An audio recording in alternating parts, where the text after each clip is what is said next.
Hi students, a very good evening. మనము ఈరోజు mass work energy and పవర్లో నుంచి ఒక క్వశ్చన్ని డిరైవ్ చేద్దాము. ఇది వచ్చేసి 4 మార్క్స్ ఇంపార్టెంట్ క్వశ్చన్. ఏంటి అంటే the case of one dimensional elastic collision, the relative velocity of approach of two colliding bodies before collision is equal to the relative velocity of separation after collision.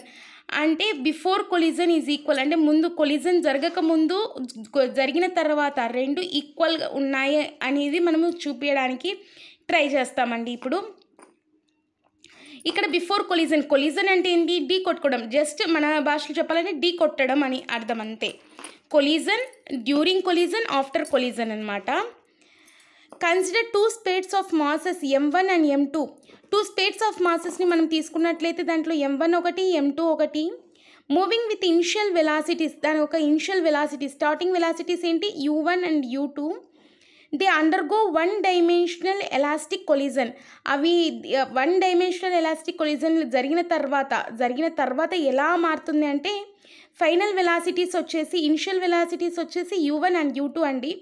Final velocities వచ్చేసి V1 and V2 after collision జరిగిన తర్వాత. ఇక్కడ ఏంటంటే M1 is greater than M2 and U1 is greater than U2 అనమాట. From the law of conservation of linear momentum నుండి momentum of the system before collision అంటే collision జరగకముందు that equals to momentum of the system after collision జరగకముందు collision జరిగినాక both are equal అని చెప్తుందనమాట. అది ఎలాగో ఇక్కడ డిరైవ్ చేసి చూపిద్దాం. M1 U1 plus M2 U2 equals to M1 V1 plus M2 V2. ఇక్కడికి వచ్చేసి కొలిజన్ జరగకముందంటే ఇటు పక్క ఉండేటి బిఫోర్ కొలిజన్ అనమాట, ఇటు పక్క ఉండేటి ఆఫ్టర్ కొలిజన్ అనమాట.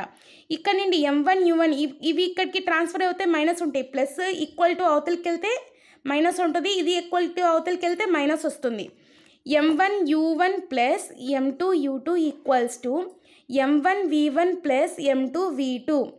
M1 U1 minus M1 V1 equals to, minus ఎలా ఎందుకు, ఇది ఇక్కడికి ట్రాన్స్ఫర్ అయింది కాబట్టి ఈ పక్క నుండి ఈక్వల్ టు అవతల సైడ్కి వెళ్తే మైనస్ అవుతుంది.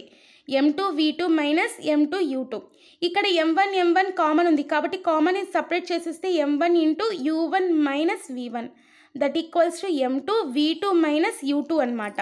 అది ఈక్వేషన్ 1గా పెట్టుకుంటే from the law of conservation of kinetic energy, total kinetic energy of the system before collision. ఇప్పుడు టోటల్ కైనెటిక్ ఎనర్జీ తీసుకుంటున్నాం. ఇక్కడ total kinetic energy of the system తీసుకోలేదు, మీరు అబ్జర్వ్ చేసినట్టు అవుతే. Just momentum of the system before collision అని తీసుకున్నాము, momentum of the system after collision తీసుకున్నాము, అంతే. ఇక్కడ ఏం తీసుకుంటున్నాం మనము? Total kinetic energy of the system before collision equal to total kinetic energy of the system after collision. Half M1 U1 square plus half M2 U2 square equals to, ఇదేంటి?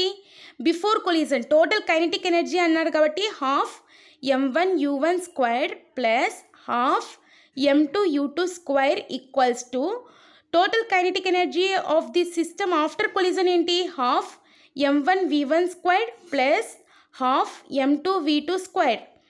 Half M1 U1 square minus ఇది ఇటు పక్కకి వెళ్తే అంటే ఇటు పక్క ఉండేది ఈక్వల్స్కి ఈ పక్క వెళ్తే ఏమొస్తుంది? మైనస్ వస్తుంది. Minus half M1 V1 square equals to half M2 V2 square minus half M2 U2 square. ఇక్కడ ఉండేది ఇది ఈ పక్క వచ్చేసింది, సో మైనస్ వచ్చింది.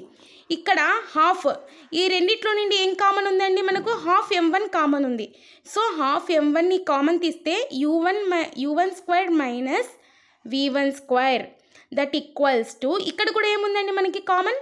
హాఫ్ ఉంది. సో హాఫ్ M2 కామన్ ఉంది, ఆ హాఫ్ M2 బయటికి తీస్తే half M2 V2 square minus U2 square. ఈ హాఫ్ క్యాన్సిల్ అయిపోతుంది. నెక్స్ట్ మనం మిగిలింది ఏమిటి? M1 U1 square minus V1 square that equals to M2 V2 square minus U2 square. ఇది ఈక్వేషన్ 2గా తీసుకుందాం. Dividing equation 2 by equation 1. Equation 2 equation 1 divide చేస్తే ఏమొస్తుంది? M1, ఇక్కడ ఈక్వేషన్ 2 ఇది కదండి, M1 U1 square minus V1 square by M1 U1 minus V1 that equals to M2 V2 square minus U2 square by m2 v2 minus u2. ఇక్కడ మనము జాగ్రత్తగా చూస్తే m1 cancel అయిపోతుంది, m2 క్యాన్సిల్ అయిపోతుంది. ఇక్కడ u1² మైనస్ v1² వచ్చేసి algebraic ఫార్ములాస్లో a² minus b²ని ఏం రాయొచ్చు మనము? సేమ్ ఇది కూడా అలాగే ఉంది కదండి. v2² మైనస్ u2² అలాగే ఎలాగుందో a² మైనస్ b² కూడా అలాగే ఉంది. ఇది ఎలాగుంది, ఇది అలాగే ఉంది. సో మనం ఈ ఫార్ములాని యూజ్ చేసుకోవచ్చు కదా. a² మైనస్ b² ఏంటి? a plus b into a minus b. a² minus b² formula a² minus b² equal to a plus b into a minus b. ఇక్కడ ఏ ప్లేస్లో ఏముందండి?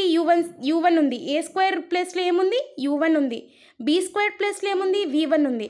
సో ఆ ప్లేస్లో సబ్స్టిట్యూట్ చేస్తే ఏమొస్తుంది మనకు? u1 plus v1, u1 minus v1. a² minus b² same అలాగే ఇది కూడా u1² మైనస్ v1². సో మనం ఈ ఫార్ములాని యూజ్ చేస్తున్నాం ఇక్కడ. ఇప్పుడు a² మైనస్ b² అంటే ఏమన్నాం? a plus b into a minus b. Same u1² minus v1² అంటే ఏమొస్తుంది? u1 plus v1 into u1 minus v1 by కింద ఇలాగే ఉంటుంది u1 మైనస్ v1. సేమ్ ఇక్కడ కూడా అంతే v2 plus u2 into v2 minus u2 by v2 minus u2.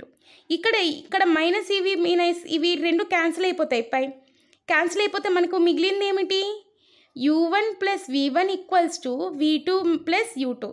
ఇక్కడ u1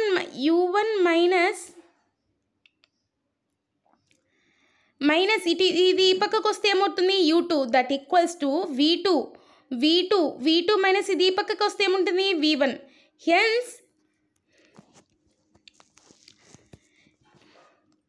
Hence relation velocity of approach before collision is equal to the relative velocity of separation after collision అనేది మనం conclude ఇవ్వచ్చు.